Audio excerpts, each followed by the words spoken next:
Welcome to 16mm Adventures. Today I'm going to take a look at the Filmo 70 series 16mm cameras.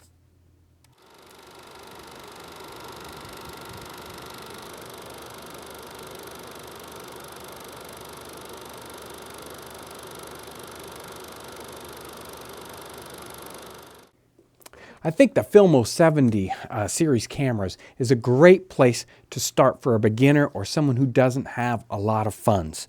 They're very sturdy cameras and they're fairly easy to find online. If you go surfing on eBay and look for the Filmo 70s, look for 70As, 70Ds, DLs, anything in the Filmo series, you're going to find a lot of cameras out there to choose from. That's sort of a key. If there aren't very many, it's hard to find a good one. You may end up having to buy 2 or 3 of these to get the one you really want, but usually they go for less than $100. Occasionally you'll pick up for a camera with an included lens for $30 or $35 if you're fortunate. So these are good cameras to look for, and they work pretty well as long as you're willing to work with the kind of issues that you may have with this kind of camera. These cameras are old. They started making the Filmo series in the 1920s, so you can find cameras from like 1924, and they continued to make the cameras and improve them with different models all the way up into the 50s, I think 1955 possibly, and they were used for a long time in a lot of different ways. They were even used as combat cameras in World War II, and I think even in later wars. The adjustments on a 70A or even the other later model cameras are very simple. There's very little to do with these cameras. That sort of makes it easy for a beginner. You've only really got on the camera body itself changes in the frame rate. Some of the early cameras don't have 24 frames. You probably want to be shooting at 24 frames a second most of the time. This one's got a 24, 16, and a 12. And there's an earlier model camera, probably 1924, I think, on this one, which is scratched on the inside. This one just has 16 and 8. Super simple. There's nothing else on the whole body to deal with other than the frame counter here. You can rotate it and reset it back to 0 if you're starting a fresh roll and it's not there already.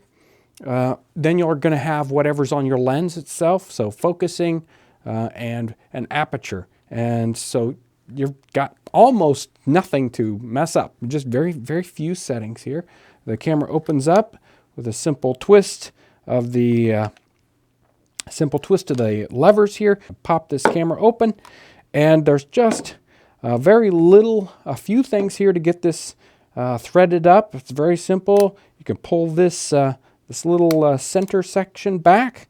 It releases the tension, the plate against that forces the film into the gate here, and that opens up other parts, and you can feed the film right through. You just run the film through the thing. It's pretty easy. It doesn't fight you too much.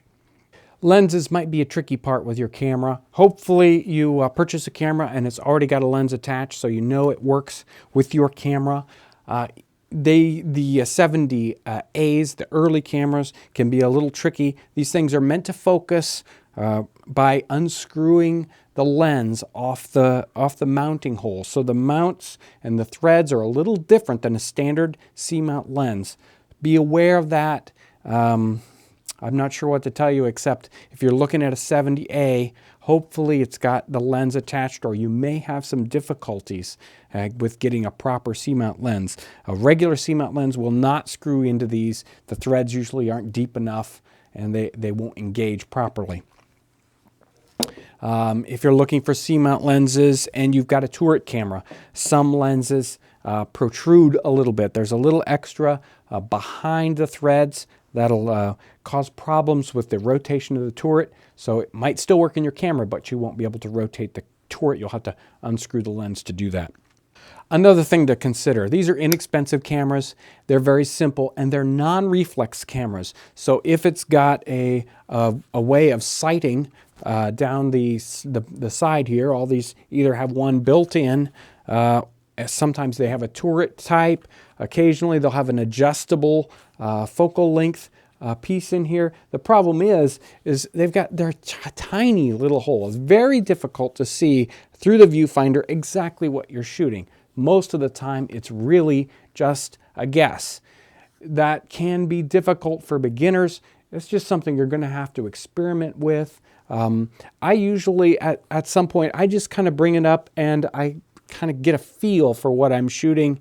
You may experiment with other kinds of viewfinders to see if you can find one that really helps you know exactly what you're shooting. This viewfinder isn't going to help you at all in knowing whether or not you're in focus. Focus is another problem altogether. You're going to have to do a scale focusing techniques here, get an idea about exactly how far away your subject is, and make sure you're focused in that position. You're not going to do any follow focusing or fancy rack focusing unless you get really good at guessing, because that's all you're going to be doing is guessing. Let's talk about one more little hint with these cameras. One of the things we've got is lubrication. If you open them up, you'll find a couple little lubrication points inside. Be very, very slight in putting any quantity of lubrication in here. Inside this section, the spring section, it needs very little lubrication.